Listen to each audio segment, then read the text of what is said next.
dapat bimbingan intensif belajar saham dan referensi. Bisa tanya jawab secara intensif? Yuk, daftar mtrade sekarang di mtrade.id/whatsapp atau klik di bawah sini ya.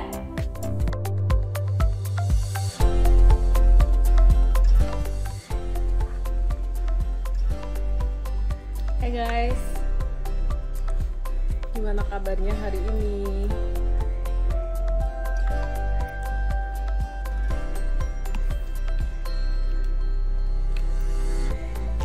Halo semuanya, apa kabar?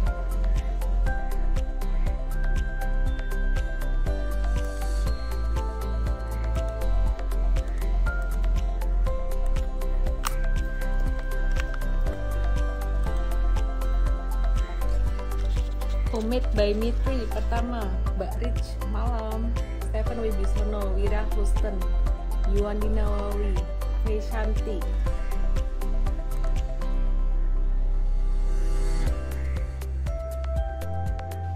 Suryani Yong, HSA Associates, Ervina Fair, hai semuanya. Semuanya hai apa kabar?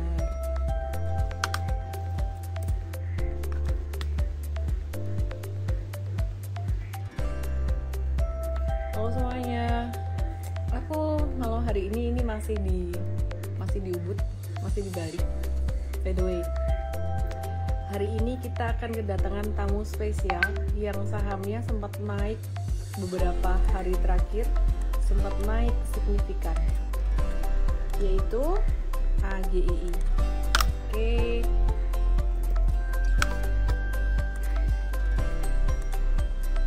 Malam teman-teman, gimana kabarnya semuanya?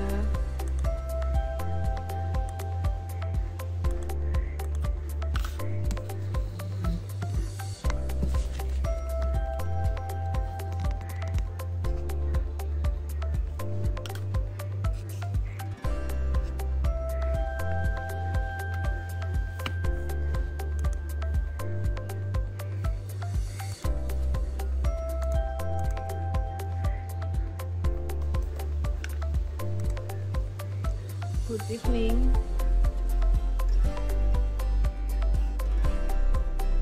Perhatian banget ya, ada background suara kodo. Oke teman-teman, bentar lagi aku akan mulai.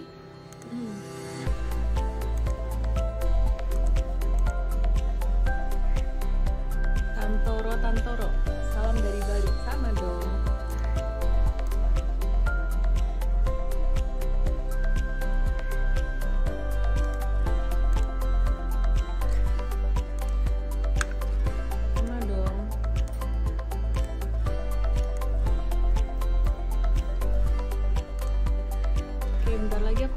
Balinya di Ubud ya. Iya, Balinya di Ubud.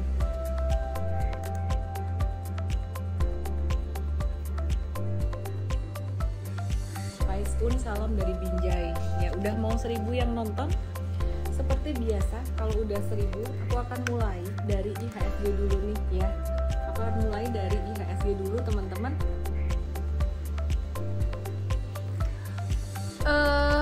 Aku mau kasih lihat gambar IHSG Ubud ya Miss. Iya, ini di Ubud. Nih ya, aku mau kasih lihat gambar IHSG.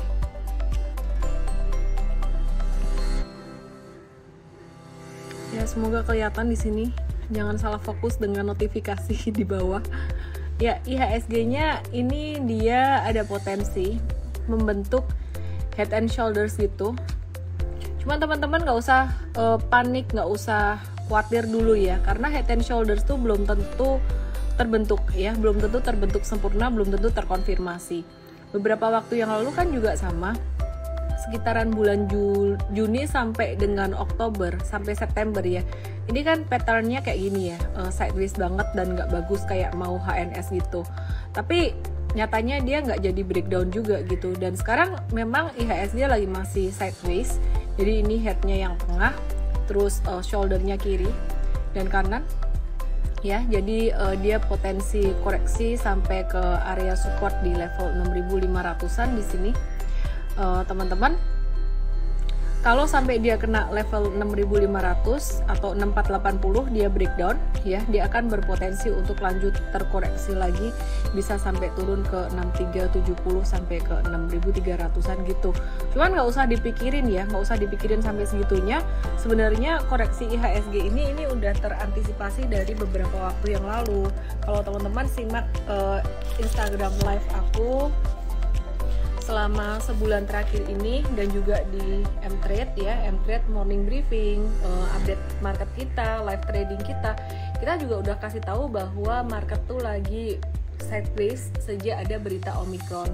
Sentimen yang pertama kan memang isu tentang tapering yang udah ditunggu-tunggu dan udah diumumin sebenarnya. Tapering tuh udah diumumin pada tanggal 4 November kemarin. Terus malah IHSG gap up. Nah kemudian beberapa hari yang lalu tuh diumumin percepatan taperingnya akan dipercepat gitu. Nah jadi dengan percepatan tapering ini menjadi satu katalis negatif juga buat market ya, berpotensi untuk terkoreksi normal gitu.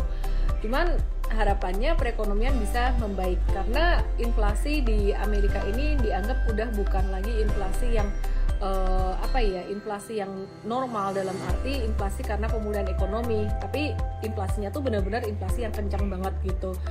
Jadi katalisnya masih itu tapering dan juga inflasi di Amerika yang cukup tinggi. Dan kemudian yang ketiga sih masih tentang virus Omicron gitu. Jadi teman-teman kalau perhatiin ya, Omicron ini memang jadi satu momok buat market saat ini. Kenapa di Indonesia IHSG kemarin agak-agak slow down, hari ini juga beberapa hari, 3 hari ini agak slow down karena memang berita Omicron tuh udah masuk di Indonesia. Tapi sebenarnya Omicron ini kalau dilihat nggak sampai sefatal Delta lah, memang dia cepat menular tapi kayaknya nggak sefatal Delta gitu. Jadi ya benar kata Ferdi Yong, Omicron sudah makan korban di Inggris, tapi angkanya nggak sampai yang terlalu signifikan gimana. Jadi teman-teman ada baiknya sebelum saya bahas tentang saham-saham lebih detail lagi ya, kita di sini juga ketika trading itu nggak harus selalu ngegas, nggak harus selalu beli-beli terus, itu enggak gitu. Ada kalanya kita memang agak-agak ngerem. Cara ngeremnya dengan cara gimana? Apakah nggak trading sama sekali? Wah ternyata masih ada peluang loh. Beberapa hari yang lalu cuan dari ESA lumayan, cuan dari Saratoga lumayan, terus kemudian cuan dari AGII hari ini take profit di AGII gitu untuk yang swing tradernya. Sedangkan trader jangka menengahnya kita masih nge-hold untuk AGII. Nah, di sini pelajarannya adalah kalau marketnya lagi kondisinya kayak gini, teman-teman nggak usah sampai yang stres banget gimana, porsi belinya atau money managementnya aja yang lebih konservatif atau lebih dikurangin gitu ya. Nah terus nih Wirawan bilang katanya Moderna udah siapin vaksin dan boosternya bisa menanggulangi. Anyway saya juga sempat dengar berita tentang beberapa vaksin yang mungkin bisa sedikit mengantisipasi untuk Omicron. Kita nggak tahu juga. Oke, terus kita mau bahas beberapa saham hari ini transaksi di Mtrade. Tadi kita ada trading beberapa yang paling signifikan. Cuannya adalah AGII memang, yang lain cuannya tipis-tipis kayak cuan 1 digit aja, 1% sampai 5%-an, Arto 3-5%, jualan tanggal 17 Desember. Hari ini tadi nggak banyak transaksi, hari ini ada cut loss di Pegas 4%, Indi 6%. Terus yang jangka menengah Indi masih BEP ya, jadi untung 1% sampai rugi 2%. MLPL tadi kita scalping cepat, cuan 2% doang, tapi kemudian kita beli buy on weakness MPPA ya, jadi harapannya kalau misalkan dia naik kita scalping aja, trading cepat aja atau swing trading aja gitu. Terus kemudian BBTN ya, BBTN teman-teman. Di sini BBTN tadi juga kita jual karena rawan terbawa sideways, terus ada scalping di INPC itu beberapa hari kemarin kayaknya. Terus kita tadi ada cut loss juga 6% dan AGI hari ini cuan sekitaran 15%. Jadi kondisi begini ya bener kayak kata Kosasi Vincentius, lagi kondisi begini cuan dikit aja udah bersyukur. Jadi kalau teman-teman nggak maksudnya nggak siap dengan trading cepat, yang take profit cepat atau cut loss cepat, better stay away dulu di kondisi market yang kayak gini ya. Jadi better stay away dulu gitu. Ini telat cut loss nih, gimana? Ini tuh sebenarnya hari ini breakdown tuh volumenya kecil gitu. Jadi kalau misalkan besok ada technical rebound bisa dimanfaatkan untuk jualan atau mengurangi posisi sih teman-teman ya gitu. Terus BBTN Mtrade tadi juga exit ya, karena rawan terbawa sideways. Sebenarnya dia nggak beris-beris amat chartnya, tapi karena udah mulai 3 hari itu udah mulai agak-agak sideways gitu, jadi kita exit dulu. Nah terus banyak banget yang nanyain tentang BBYB tuh tadi pagi tuh chartnya cakep banget ya. Tadi pagi chartnya benar-benar mantul di area supportnya dan hijau banget, tapi kemudian siang hari dia udah cepet banget turunnya, udah mulai terkoreksi gitu si BBYB ini. Apa yang harus dilakukan teman-teman? Mtrade ada buy on weakness BBYB beberapa hari yang lalu. Nikmati dulu suara kodoknya. BBYB Mtrade ada beli tanggal 6 Desember, itu jangka menengah masih ada cuan 16-17%. Sedangkan yang jangka pendeknya ada TikTok beberapa kali. Yang terakhir beli di 17 Desember, which is itu Jumat kemarin kalau nggak salah ya. Dan saat ini kondisinya BEP aja, jadi minus 1,4 sampai plus 0,4%. Di prank tadi pagi naik terus kemudian turun lagi. Anyway ya biarin aja lah, ntar kalau misalkan dia ada technical rebound kita akan kurangin posisi bertahap buat yang swing trading. Kondisi market kayak gini, position sizing, tradingnya jangan all in teman-teman. Terus hari ini tadi kayak yang Wiwi Julianti bilang, saham-saham properti gimana nih? Saham properti hari ini ada koreksi ya. Kalau CTRA sempat agak-agak turun, kemudian mantul, justru malah ada tanda reversal. Terus Mtrade sendiri Jumat kemarin ada buy on weakness CTRA, ini masih BEP minus 1 dan plus 1%, jadi kita masih ngehold. Terus kemudian BSDE BSDE-nya hari ini turun normal aja kayaknya sih, selain karena tapering, terus kemudian inflasi, Omicron, isu geopolitik, trade war, dan juga masih indecision ya. Satu lagi saya lupa sentimennya global apa. Anyway teman-teman, ini akhir tahun kalau aku perhatikan secara psikologis di market ini banyak orang yang udah lama tuh di PPKM ya, BPKM stay at home gitu, terus kayaknya udah pada gerah juga gitu. Jadi sepertinya banyak yang liburan juga di akhir tahun ini. Likuiditas market agak-agak kering. Kita wait and see dulu. Investor besar masih wait and see juga tentang Omicron ya. Jadi nanti kalau Omicron ini lewat dari bulan Desember, Januari ternyata nggak apa-apa, saya percaya pasti investor besar juga akan masuk ke Indonesia. Jadi sekarang tuh semua lagi pada wait and see. Di akhir tahun ini kan lagi pada liburan ya, jadi rame banget. Aku sendiri ke Bali ini, Bali rame banget teman-teman ya. Jadi karena kita banyak stay di hotel aja, kita banyak pergi ke alam, jadi ya nggak terlalu gimana pergi ke keramaian gitu, enggak, kita banyak ke alam, ke hutan kayak gitu. Cuman ketika tadi kita pergi ke satu cafe di Ubud ya, tadi aku pergi ke Pison, ramenya rame banget gitu, sampai mesti ngantri-ngantri ya. Jadi hopefully semuanya baik-baik aja, oke? Ya kan? Terus Arsailastika Sari, misalnya kok sering banget ya dijual malah kabur tinggi, di hold nggak naik-naik, karena kamu belinya lagi masih sideways, marketnya kan lagi sideways, belinya lagi sideways, terus pas udah dijual ternyata breakout. Tapi saat ini lebih baik wait and see dulu teman-teman, jangan terlalu buru-buru gitu. Johnson Chu contohnya udah jalan-jalan, jadi nggak enak aku.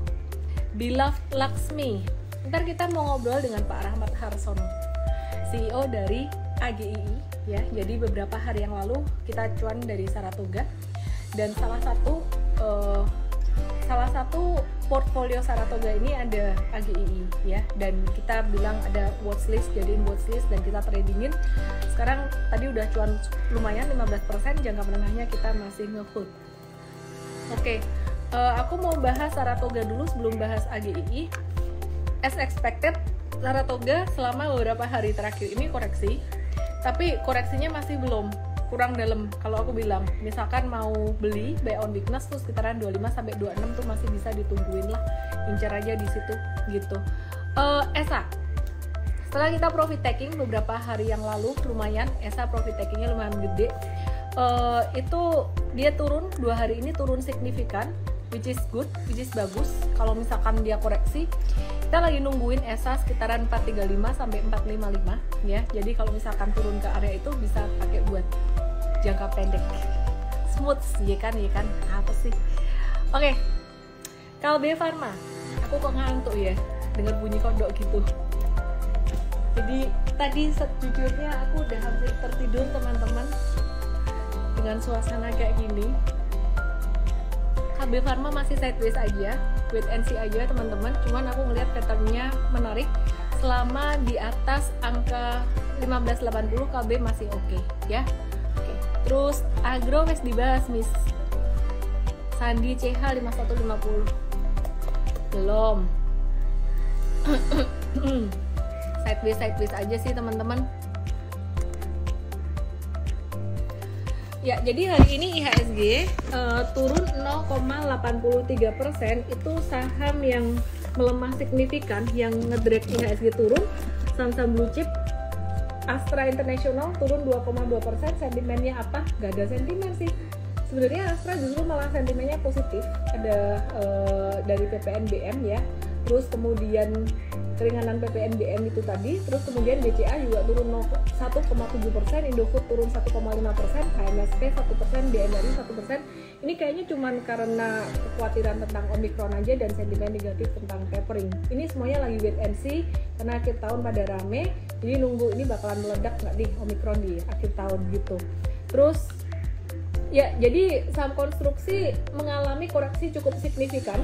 Jadi wait and see dulu teman-teman untuk konstruksinya.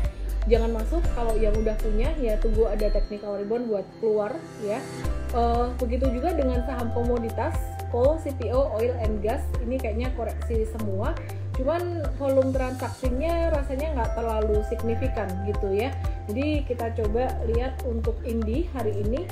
Indi tuh hari ini breakdown, volumenya kecil. Terus PTBA hari ini turun juga, better exit juga kalau misalkan ada. Di Mtrade sendiri aku cek masih ada atau enggak ya. Kita masih ada PTBA, masih BEP. Kita lihat sikon besok, kalau misalkan PTBA nya besok masih turun, kayaknya kita bakalan exit nih.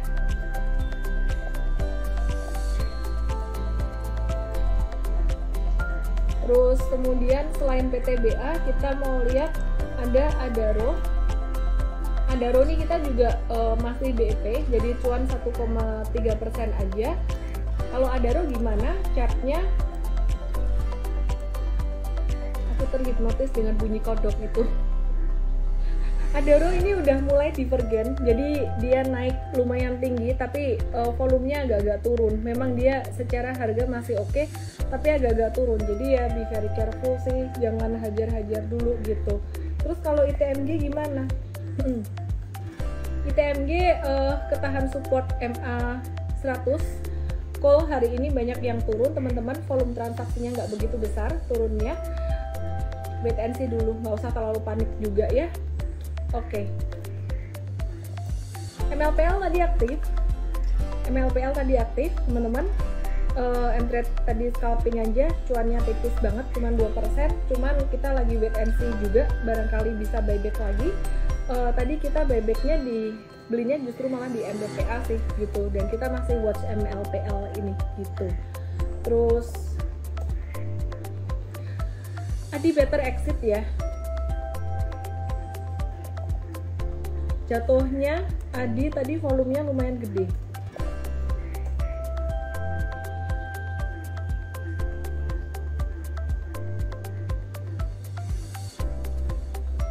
buat trading sampai akhir tahun apa kita lagi watch geng ini Saratoga ya.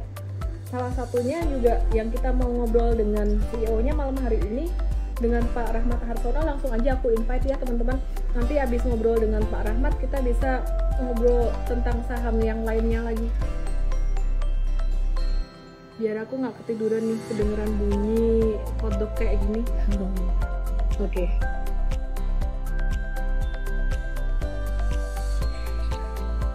Halo Pak Rahmat. Hey, apa kabar? Selamat malam. Malam. Boleh minta tolong kameranya turunin dikit aja Pak? Ini. Oke, keren. Oke, nice. Oke, sebelumnya thank you banget Pak Rahmat Harsono udah mau aku tembak tadi dadakan, aku ajak Instagram Live malam hari ini. Apa kabar Pak? Halo, Pak Rahmat, apa kabar? Baik, kayaknya putus-putus ya. Line is not really good. Oh, ya sekarang udah oke kok. Sekarang udah oke. Tadi putus-putus, sekarang udah oke. Oke, teman-teman semua, aku mau kenalin lagi. Udah bersama kita 3 kali. Pak Rahmat Harsono, ini adalah CEO dari AGII ya. Jadi AGII hari ini tuh kasih cuan kita banyak nih dari beberapa hari kemarin, Aneka Gas Industri gitu. Dan AGI ini jadi satu perusahaan yang juga sempat diapresiasi oleh Presiden Jokowi pada masa pandemi kemarin karena memberikan kontribusi yang sangat banyak sekali membantu Indonesia pada masa pandemi. Oke, Pak Rahmat, boleh diceritain Pak tentang AGI ini Pak, gimana nih perjalanannya selama tahun 2021 dan nanti ke depan 2022 nih kira-kira plannya apa? Kenapa sih kita mesti berinvestasi di AGI? Sebelumnya kasih disclaimer dulu ya teman-teman. Aku hadirkan Pak Rahmat Harsono hari ini karena banyak yang penasaran dengan saham AGI dan saham-saham kelolaan grup Saratoga yang moncer beberapa hari meskipun IHSG turun. Tapi ini bukan pom-pom saham. Jadi kamu mau beli mau enggak terserah kamu. Oke? Ya, silahkan Pak Rahmat. Sebelumnya saya mau terima kasih udah diundang di sini. Ini ada teman saya Pak John Mardisal itu Sekjen Kemenpora itu ada di sini tuh. Jadi banyak banget ini pejabat-pejabat juga pada hadir di channelnya Ibu Ellen ini, luar biasa. It's all because of you Pak, thank you. Enggak lah, Ibu Ellen semuanya. Oke. Jadi cerita mana? Jadi when saya beberapa hari yang lalu sempat ditanyain sama teman saya, how's your 2021 how's your 2021 gitu katanya. Nah, my answer is well, is it a good year? I said it is not a good year. Well, I lost my dad. I lost the founder of the companies. Tetapi pada waktu foundernya meninggal itu kita satu perusahaan seluruh mulai dari kalangan direksi sampai yang di bawah itu bersatu bahu membahu memastikan bahwa oksigen itu tercukupi.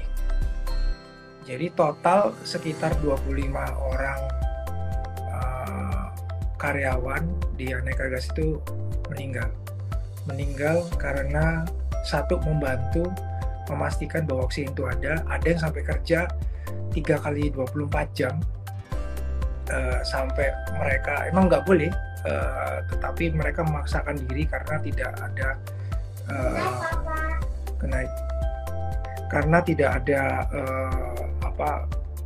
tidak ada lagi yang bisa mensuplai. Jadi truk kita itu sama sekali tidak berhenti ya. Jadi selalu muter 24 jam.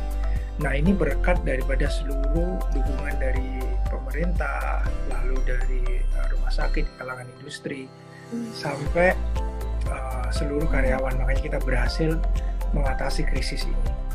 Jadi kalau ditanyain 2021, has it been a good year? Saya bilang a challenging year. Namun walaupun challenging gitu, itu terlihat bahwa market itu memberikan kita apresiasi ya dengan adanya ya profitability kita juga naik. Jadi Tuhan itu tidak berdiam diri lah ya. Kita berusaha, kita berjuang, namun kami juga diberikan bantuan dan dorongan. Jadi kalau dibilang 2021 secara organisasi kita malah lebih kuat, walau terreflect dari laporan keuangan kita lebih bagus, tapi ya ada bisa dibilang ya siapa yang mau ada 25 karyawan termasuk founder itu meninggal karena bahu-membahu atau berkorban memastikan bahwa oksigen itu juga tercukupi gitu. Amazing, it's very touching ya. Kayaknya malam hari ini Pak, teman-teman semuanya tuh butuh pencerahan. Bukan cuma soal numbers, bukan cuma soal AGII. Sebenarnya tuh saya pengen lama tuh ngobrol dengan Pak Rahmat Harsono terkait perjuangan dari Pak Rahmat juga gitu ya. Dan ya saya turut berbelasungkawa ya atas berpulangnya Pak Rahmat gitu. Jadi anyway, kalau boleh nih Pak diceritain Pak perjalanan dari Papa, terus kemudian perjalanan Pak Rahmat juga gitu dalam membesarkan Aneka Gas, dan kemudian lebih pada kita mau belajar tentang filosofi sih sebenarnya, lebih tentang life gitu ya. Jadi mungkin teman-teman di sini di akhir tahun kita juga mau reflect gitu ya. Jadi bukan cuma soal numbers aja atau soal bisnis aja. Mungkin bisa di-sharing ya. Oke, jadi tentunya setiap akhir tahun kita selalu mengadakan refleksi ya, merefleksikan perjalanan kita selama 2021 ya. Tentunya kalau dibilang kita itu ada namanya hard reset.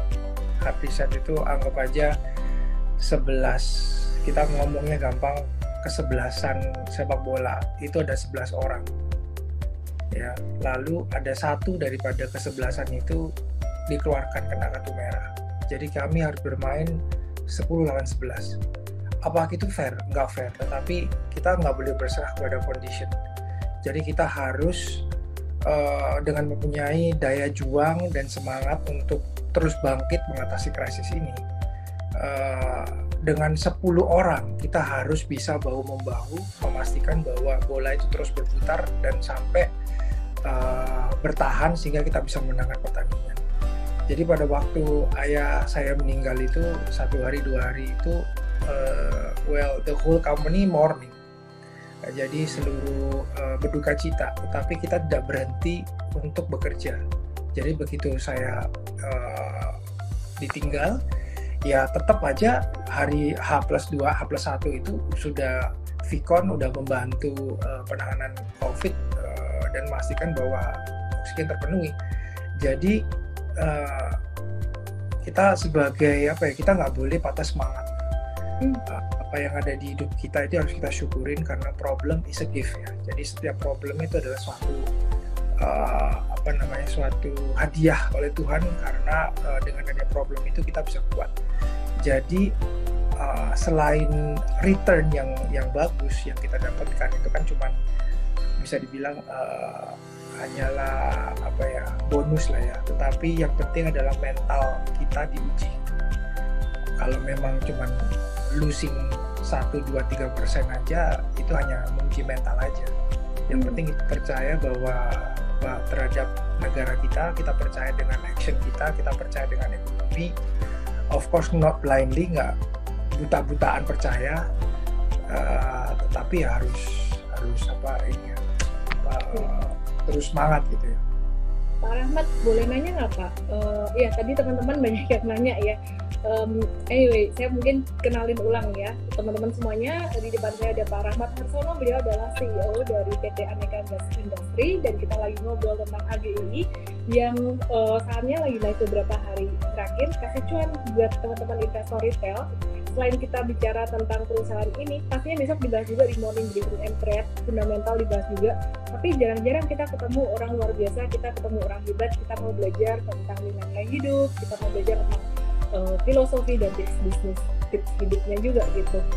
Pak Rahmat, sorry mungkin agak sedikit mengingatkan tentang Pak Arif Harsono ya, tentang Papa gitu. Jadi waktu itu saya juga lihat wah ini sosok yang sangat luar biasa sekali. Mungkin kalau bisa di-sharing nih Pak Rahmat Harsono, apa sih nilai-nilai hidup dari Papa, Pak Arif Harsono yang mengakar baik dalam keluarga, dalam bisnis?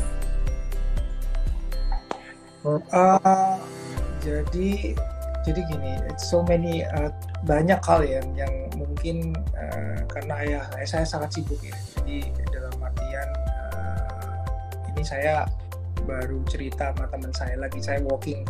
Saya setiap pagi selalu jalan. Jadi saya satu pagi saya jalan dengan sahabat saya.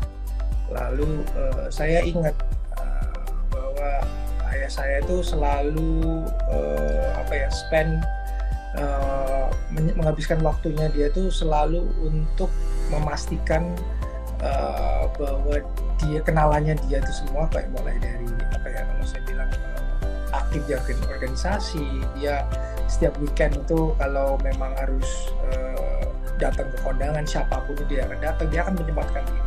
Nah itu terbukti seringkali kita bilang gini, ini kenapa sih ayah, papa kenapa sih setiap nggak betah di rumah kali ya, kemana keluar terus ketemu sama orang. Tetapi itu terbukti pada waktu beliau meninggal itu banyak orang-orang yang dimana di touch sama beliau itu giving back. Jadi mereka membantu banyak hal gitu. Jadi memastikan bahwa saya dan keluarga terus perusahaan juga oke dan segala macam itu membantu sekali. Jadi pelajaran yang kita dapat adalah semakin kita memberi, maka Tuhan juga akan memberikan kita kembali lebih besar lagi. Gitu. Jadi kayak contohnya malam ini Bu Ellen memberikan tips untuk investasi dan segala macam, itu pasti banyak followernya yang akan mendoakan Bu Ellen terus sehat, terus semangat, sehingga terus bisa memberikan bantuan kepada teman-teman yang di sini sehingga dapat cuan yang luar biasa gitu. Jadi ya konklusinya bahwa kita harus terus membantu lah, seperti ayah saya juga bilang kita harus terus membantu walaupun itu mengorbankan apapun yang ada, yang pasti semua orang itu harus terbantu gitu. Bicara tentang value perusahaan, value dari Aneka Gas Industri ini apa sih Pak? Jadi gini, kita itu the funny thing kok tiba-tiba tanya mengenai value, karena tahun depan itu kita akan merubah value kita. Jadi yang asal pride itu profesional, righteousness, inovasi, diversity, sama entrepreneurship. Kita rubah tahun depan menjadi value-nya jadi Arif, seperti nama ayah saya. A itu for adaptability, lalu R itu for resilience, karena kita merasa bahwa ketahanan atau ketangguhan itu penting, apalagi di masa krisis ini pandemi. Jadi kemampuan untuk bangkit kembali dalam masa krisis itu penting. Lalu inovasi tentunya harus terus beradaptasi, lalu entrepreneurship, lalu yang terakhir itu sebagai milenial yang dimana Aneka Gas ini average medium age of our employee itu sekitar 32-33. Jadi kita harus membuat situasi perusahaan itu fun sama fearless. Itu sih. Fun and fearless, Aneka Gas. Gimana caranya Pak? Ya semuanya juga, karena semua merasa bahwa industri ini adalah boring kan. Jadi kayak industri is a boring company gitu, industrial gases. Tapi kita harus make it fun. Make it fun. Jadi kalau kita lihat Aneka Gas ini kan selling industrial gases ya. Tapi kedepannya kalau kita lihat bagannya yang kiri itu akan buat energi, hydrogen. Kalau Bu Ellen tahu membaca ya banyak mengenai hydrogen fuel cell dan segala macam. Perusahaan kita mempunyai 4 hydrogen plant di Indonesia.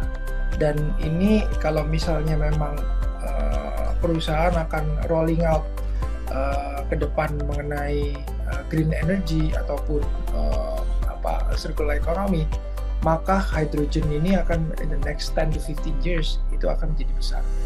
Lalu Aneka Gas juga masuk ke sektor healthcare karena kita memang udah di gas medis sudah lama. Namun kita melihat bahwa kita harus penetrasi ke bawah ke dalam seluruh klien kita. Jadi kita harus memikirkan beyond daripada gas atau medical gas. Nah, kita mulai masuk ke jualan medical devices, lalu oksigen untuk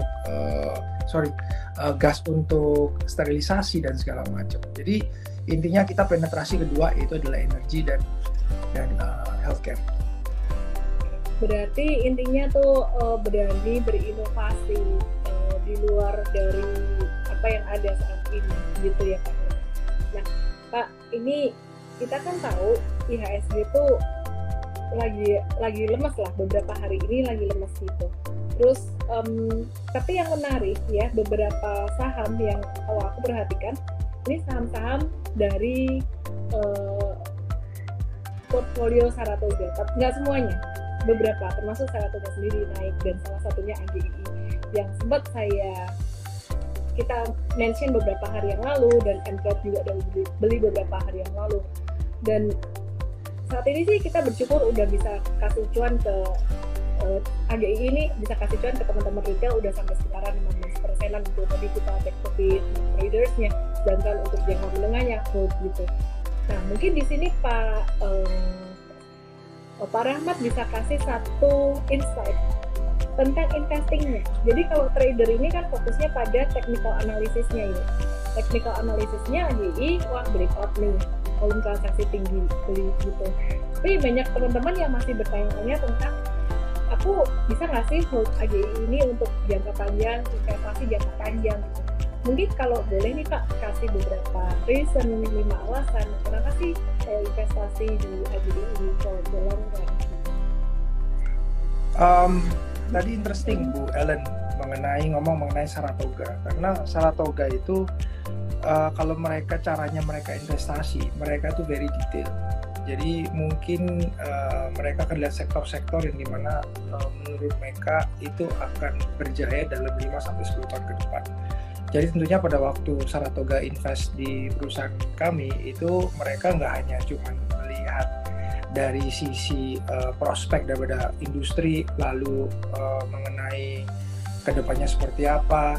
Namun Saratoga itu juga mengenali masing-masing daripada karakter manajemennya. Jadi pada waktu kita proses pemilihan, tentunya Saratoga mengundang tuh seluruh direksi kita. Ayah saya juga diajak, lalu middle management.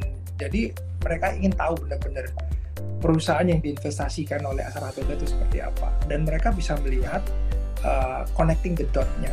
Jadi red line-nya bisa melihat mereka. Jadi kalau perusahaan ini ada kayak Saratoga kan punya portfolio healthcare, dia punya portfolio energi, punya portfolio kita dan lain sebagainya. Karena mereka bisa stitching the thing. Karena menurut saya ya kalau Saratoga negeri ini mungkin dia happy juga kalau saya cerita tentang mereka. Karena menurut saya mereka itu adalah salah satu private equity yang memang very well connected di Indonesia. Apalagi dengan adanya beberapa menteri-menteri itu adalah partner daripada Saratoga gitu kan. Jadi artinya perusahaan yang diinvestasi sama Saratoga itu bukan perusahaan yang tidak ada prospek, pasti ada prospeknya. Nah tentunya dengan dibantunya kita dengan Saratoga, kita bisa melihat blueprintnya daripada industrialisasi di Indonesia. Tentunya kenapa harus invest di Aneka Gas? Itu satu, kita mempunyai manajemen profesional, kita tahan banting, kita di setiap krisis pun kita terus maju ya. Pada waktu tahun lalu 2020 kita cuma everybody setiap industri turun belasan persen, kita hanya turun 0.7%. Lalu tahun 2021 kita malah naik hampir 30%. Jadi secara resiliensi karakter di perusahaan kami itu ditekankan bahwa kita harus tahan banting. Itu satu yang penting. The people is penting. Lalu yang kedua tentunya prospek dari industri itu. Kalau dilihat industrialisasi di Indonesia mulai berkembang dengan minerba yang untuk hilirisasi itu udah mulai dilancarkan. Nah itu kan membutuhkan banyak oksigen maupun nitrogen. Nah ini akan menjadikan momentum Indonesia berbangkit ya, termasuk salah satunya di aneka gas. Lalu yang ketiga mengenai sektor yang kita layani. Jadi tidak ada satu sektor yang mendominasi di perusahaan kami. Top 20% daripada 20 customer kita itu equal to 20%. Jadi artinya satu klien kalau misalnya mereka kesulitan keuangan, kita masih ada di other 99%. Jadi artinya kita very well diversified. Nah itu yang paling penting. Lalu yang keempat tentunya karena Indonesia adalah beginning, mulai beginning kalau kita lihat ya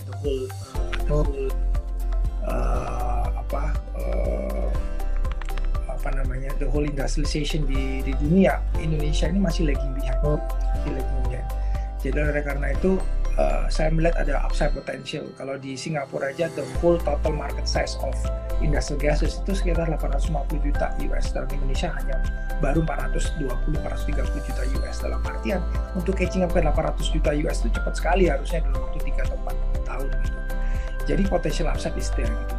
Lalu kalau dilihat dari contohnya kalau saham-saham yang di luar negeri kayak seperti air product, air liquid dan sebagainya itu very defensive ya, very cash flow rich. Apalagi kalau misalnya mereka udah peak utilisasi pada peak dan kita nggak investasi kembali, itu pasti punya banyak cash flow.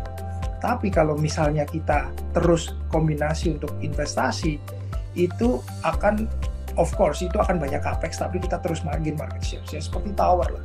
Tower kan harus terus investasi capex di mana ada cell phone, di mana mereka harus invest tower. In the day whoever ini adalah oligopoli natural, kalau saya bilang oligopoli natural. Jadi in the day orang untuk barrier to entry untuk masuk dalam industri ini sangat tinggi.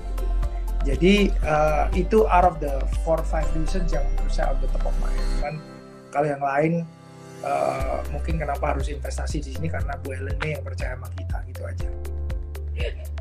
Amazing sih. Iya, jadi ya. Anyway, memang luar biasa ya. Jadi naik beberapa hari ini. Cuman teman-teman, aku bukan mau ngepom-pom ya. Aku cuma mau bilang ada fluktuasi jangka pendek. Kalau jangka pendek nih memang ada tanda-tanda bakalan profit taking dulu. Ada signal profit taking, bisa normal correction untuk AGII. Mungkin sekitaran angka technical ya. Normal correction sampai 1610. Dan tadi jatuhnya volumenya kecil, jadi normal correction pun kalau ada arahnya masih akan untuk naik lagi gitu. Ya, jadi yang punya kalau mau buat jangka menengah bisa hold juga. Kalau buat jangka pendek kayaknya wait and see dulu, nunggu retracement dulu gitu. Nah, kenapa kalau investasi jangka panjangnya sih mungkin tadi lebih dengerin Pak Rahmat lebih benar gitu ya daripada dengerin aku gitu. Jadi lebih tahu lah Pak Rahmat secara fundamental juga pastinya gitu. Pak Rahmat, saya mau nanya nih untuk AGII sendiri ya. Ini kan sekarang jadi pemain terbesar di sektor gas industri Indonesia dan juga pemimpin pasar gas medis gitu. Meskipun udah sempat dibahas sebelumnya di Instagram Live sebelumnya bahwa kalau misalkan COVID-19 kelar nanti aneka gas industri ini mau ngapain aja, mungkin bisa diulang kali ya Pak ya, dikit supaya teman-teman juga mereka dapat arahan gitu. Kalau misalkan nanti COVID kelar gimana, karena kayaknya harapannya sih 2022 bisa kelar gitu. Jadi gini, kalau end of the day kita balik lagi ke redefine our company value. Jadi tujuan perusahaan kita itu untuk menjadi the most desirable. Tentunya kalau to be the most desirable itu harus a good company to work for, sahamnya juga perform, lalu ada faedah atau ada kaedahnya untuk manfaat untuk bagi semua orang gitu.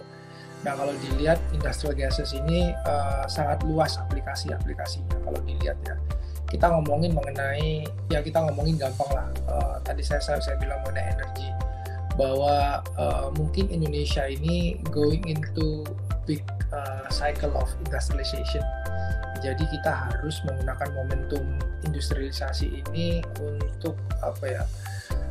Kalau dibilang itu manufacturing Indonesia itu harus growing, karena otomotif, coba kita ngomong gampang, otomotif industri yang ada di Thailand itu total auto parts itu coba tebak berapa, Miss? Betul.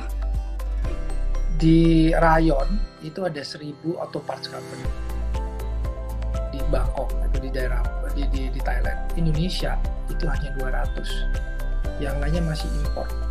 Nah, bayangkan kalau misalnya Indonesia saling investasi, kita berbondong-bondong untuk investasi untuk memenuhi kebutuhan domestik otomotif sendiri aja, itu ditambah 800 perusahaan, itu bisa mempekerjakan ratusan atau ribuan orang, ditambah lagi gas industrinya dari tempat kita gitu.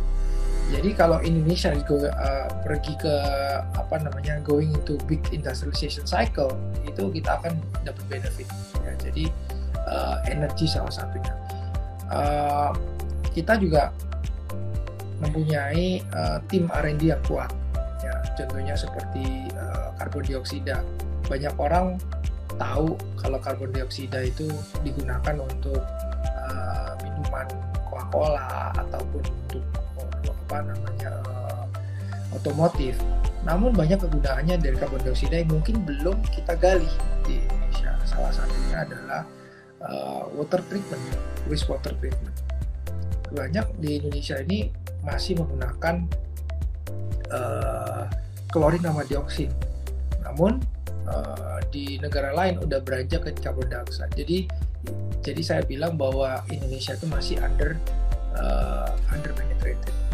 Jadi kedepannya kita masuk ke healthcare, kita masuk ke industrialization. Oke Pak, saya mau nanya dikit, mungkin agak out of topic dari AGII ya Pak ya. Kalau misalkan masih ada waktu, kalau misalkan udah buru-buru ini, tolong kasih tahu saya Pak. Karena pengen nanya nih pandangan dari Pak Rahmat yang pastinya wawasannya juga sangat luas banget gitu. Sekarang kan sentimennya yang pertama tapering ya. Jadi tapering ini dipercepat dan juga pengurangan pembelian obligasi semakin banyak. Kemudian yang kedua, selain tapering, kekhawatiran tentang inflasi US. Kemudian yang ketiga pastinya tentang Omicron gitu. Nah, kalau Pak Rahmat sendiri ngelihat nih ya, dari 3 poin ini, ya 3 sentimen ini, nanti tahun 2022 itu kira-kira ekonomi gimana untuk Pak Rahmat gitu. Terus kira-kira pasar saham atau pasar modal, capital market itu kira-kira gimana? Kalau saya lihat, jadi boleh dilihat ya, kalau kita lihat studi dari sejarah aja 2008-2009, bahwa sebenarnya financial market crisis itu kan terjadi di negara lainnya. Indonesia itu terjadi krisis sebentar, lalu mereka membuat commodity boom. Nah, kalau dilihat bahwa Indonesia ini kan commodity market ya, selama commodity price itu masih kuat, saya rasa Indonesia tidak terpengaruh banyak ya. Tahun 2022 ada yang namanya tax amnesty yang jilid kedua, atau bisa dibilang, nah itu tentunya pasti ada banyak orang yang akan melakukan mengikuti program itu, sehingga tentunya negara pasti akan mendapatkan cash yang cukup baik gitu. Nah, itu gunanya buat apa? Untuk investasi.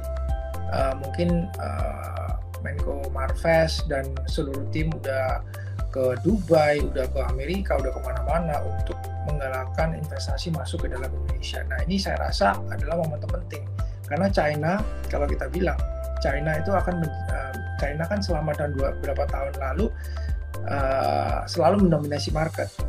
Tapi sekarang dengan adanya Indonesia dan adanya COVID-19 yang terjadi tahun 2020 itu, kan global supply chain kan terinterrupted. Jadi saya rasa Indonesia bakal get benefit from it. Jadi walaupun di world global economy itu terjadi overheating ataupun mereka inflasi berlebihan, namun saya rasa kita mesti ngeliatin antara trade partnersnya Indonesia itu siapa gitu. Selama trade partners Indonesia itu masih ada beberapa terdiversifikasi kayak diversified seperti China atau negara lain atau Asia atau Amerika juga kecil nggak banyak gitu. Saya rasa Indonesia masih kuat. Kalau kita lihat bonds kita itu tahun lalu sampai tahun sekarang itu oversubscribed ya, T-bill IDR bonds kita negara kita Sun. Nah itu harganya juga lagi murah-murahnya.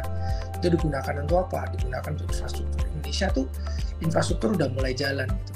Jadi government have to spend dan saya rasa reform policy dari Indonesia mudah-mudahan bisa jalan asalkan Indonesia itu tidak bisa dibilang tidak berantem di internal lah ya, mulai dari pemilihan Pilpres 2024 antara suku berantem, antara agama berantem. Selama itu aman, labor juga labor law atau hukum mengenai perburuan itu juga kondusif, pasti akan banyak orang investasi di Indonesia. Ini menurut saya.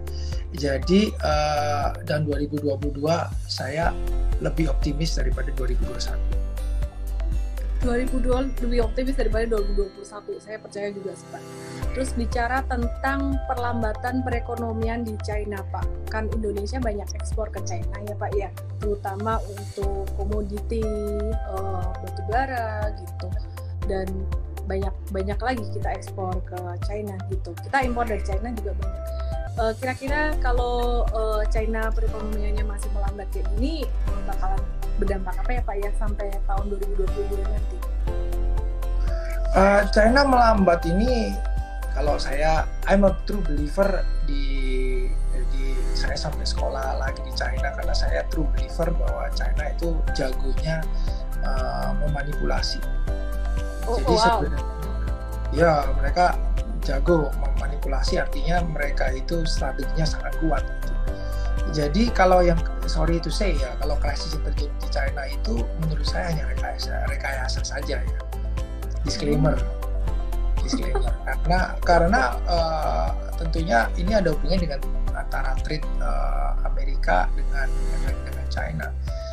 Jadi kalau misalnya diberlakukan carbon tax itu, tentunya China is not very happy dengan adanya carbon tax itu. Jadi mereka sengaja mengurangi produksi mereka sehingga mereka nggak perlu bayar carbon tax terlalu banyak, sehingga terlihat bahwa katanya mereka slow down, but not necessarily true gitu. Jadi itu malah mengguncang the whole global value chain gitu. Jadi kalau dilihat China is betting big di Indonesia ya, mulai dari resources Morowali dan di Morowali, di Kendari, di Ternate. Itu menurut saya itu suatu yang bagus buat Indonesia karena mereka memperkerjakan banyak warga negara Indonesia, tapi tentunya Indonesia harus mengambil kesempatan ini untuk transfer knowledge dari China. Jangan sampai kita itu dibohongin aja terus kita tinggal dijual tanah air terus masuk keluar. Ini Freeport apa segala macam juga investasi besar di Indonesia. Saya rasa itu menurut saya itu sangat optimis lah. Ini cuman sebentar aja terjadi dip, ini cuma sebentar aja. Ini time to accumulate, malah jangan terlalu gara-gara satu atau dua kejadian aja langsung membuat kita berkecil hati. Jadi semuanya itu market is all about perception. Market is all about pengelabuan itu. Whoever it is, kita harus tahu the whole macroeconomic sama geopolitics gitu. Oke, Pak. Aduh, ini komen-komennya bikin aku nggak fokus. Sorry, aku matiin dulu ya.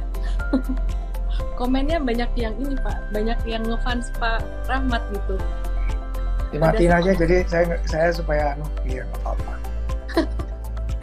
Iya. Jadi Pak, saya mau nanya, kelupaan bener kan tadi mau nanya apa? Oh iya ini di tahun 2022 kan Pak Rahmat kan ngelihat bahwa perekonomian 2022 bakal lebih bagus daripada 2021. Saya juga setuju. Terus 2022 ini kan banyak listing perusahaan-perusahaan teknologi ya. Nah kalau Pak Rahmat lihat nanti untuk persiapan 2022, kalau misalkan sekarang mulai mau investasi, mungkin selain AGI gitu ya, lebih prefer mana perusahaan-perusahaan yang old economy, perbankan besar, digital banking, atau consumer goods yang lagi valuasinya super murah banget sekarang, tapi gerakannya kan memang slow melo-melo, masih COVID-19 kayak gini, atau perusahaan apa nih Pak? Jadi lebih ke sektor apa yang mungkin Pak Rahmat cermati buat teman-teman investor gitu. Disclaimer juga ya teman-teman semuanya, ini semuanya pandangan pribadi. Kalau dilihat dari tren, tentunya pasti new economy, digital economy, mulai dari digital banking dan segala macam. Tetapi tentunya nggak boleh lari dari fundamental. Jadi anggap aja mobilnya itu boleh keren. Ada yang contoh kita ngomong gampang, mobil yang klasik itu juga harganya mahal dibandingkan mobil yang baru tapi mahal. Jadi end of the day menurut saya satu new economy, tapi tentunya new economy yang punya manajemen atau fundamental yang baik. Jangan mentang-mentang dibungkus digital, everybody is going digital, namanya digital, berbondong-bondong masuk digital, tapi dalamnya bukan digital, itu masih relying on bukan blockchain lah. Kalau digital kan everything is about blockchain gitu, all trusted circles, terus habis itu all transparency, all network gitu, kayak Facebook, Amazon itu harus closed loop gitu kan. Tapi kalau misalnya kayak the reason why kayak Goto yang menurut saya ini salah satu perusahaan yang cukup impresif gitu, karena mereka mengendalikan satu ekosistem tersendiri gitu, mulai dari finance-nya, lalu mulai dari GoFood, lalu ada Tokopedia dan lain sebagainya. Itu satu ekosistem yang dimana kalau kita udah hook terhadap satu lempengan ekosistem itu akan terus rolling out gitu. Ada satu app yang menurut saya satu app ini acquisition cost-nya adalah very very cheap, almost zero. Tebak aplikasi apa itu? Peduli Lindungi. Oh, iya juga ya. Itu akuisisi cost-nya zero. Jadi semua orang harus download Peduli Lindungi. Bayangin kalau misalnya Peduli Lindungi itu dimonetisasi. Wah, semua passion itu, saya sempat ngobrol dengan Pak Menkes ya. Jadi sebenarnya kalau dibilang Pak Menkes kita tuh luar biasa, dia tuh thinking ahead. Jadi dia akan menggabungkan seluruh data pasien itu di dalam Peduli Lindungi. Jadi biasanya kalau kita ke rumah sakit itu kan selalu dokter nulis di dalam catatan atau masuk di komputer. Lalu kalau kita pindah rumah sakit, contohnya kita dari Silo ke Mika gitu. Dari Silo ke Mika itu susah dapat data yang di Silo. Ya kan, karena memang harus di-retain minta dokter ini dan segala macam. Tetapi dengan adanya Peduli Lindungi itu semua datanya di tangan kita. Jadi kemanapun kita pergi, ke Silo, ke Mika, ke Hill, itu juga langsung bisa gitu.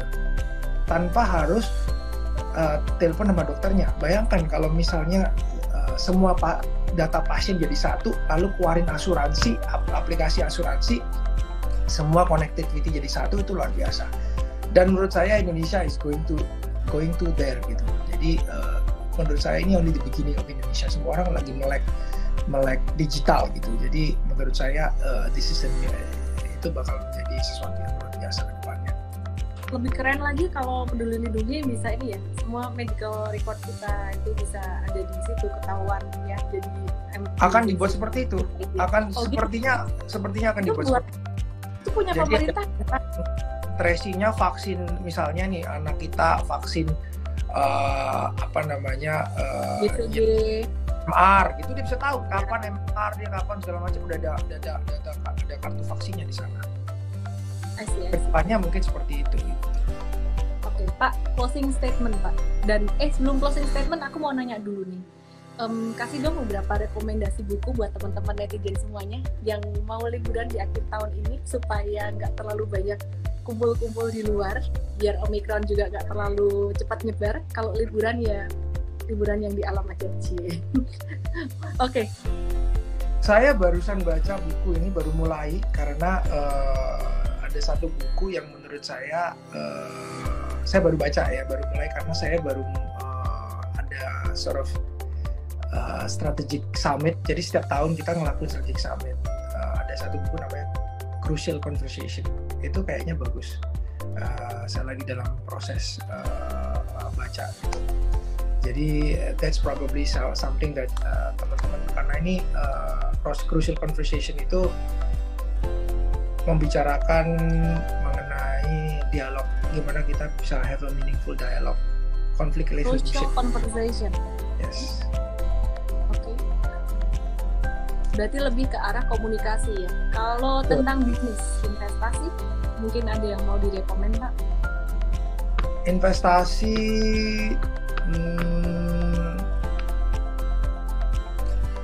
saya lagi baru baca Crucial Conversation ini. Kalau investasi kayaknya saya harus belajar dari Bu Ellen. Buku yang paling berkesan dalam hidup apa aja?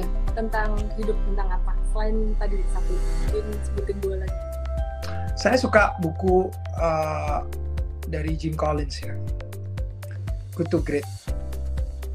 Jadi, wow, itu bagus sih, Good to Great. Oke. Itu ada statistiknya, ada ininya. Terus saya dulu baca Unleash the Giant Power Within. Yes. Unleash the Power. Anthony Robbins ya, itu saya suka juga tuh. Unleash the Giant Within ya, benar sih, Tony Robbins. Oke.